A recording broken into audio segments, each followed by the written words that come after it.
Sa kinatumyan nga amihanang bahin sa Sugbo, diha nahimutang usa ka isla nga gipanalanginan sa katahom sa kinaiyahan, ang Bantayan Island.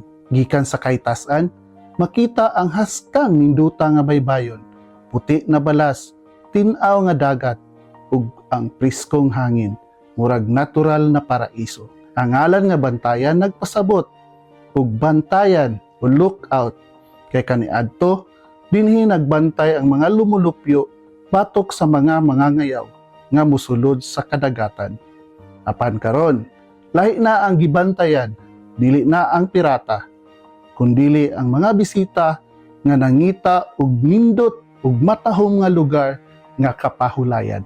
Ang Bantayan Island gilangkupan sa tulo ka lungsod, ang Santa Fe nga nailhan sa pino ug puti nga balas sa baybayon, ang Bantayan nga sentro sa kasaysayan ug kalakalan, ug ang Madre de Dios nga puno sa mangingisda ug tradisyon sa dagat. Dinhi nagagikan ang panginabuhi sa mga tao, pangingisda, pag-uma ug labi na ang paghimo sa iladong danggit nga bulad nga giila sa daghang lugar. Kung gusto ka moanhi dinhi, gikan sa Cebu City, mga 4 ka oras ang biyahe padulong sa Hagnaya Port.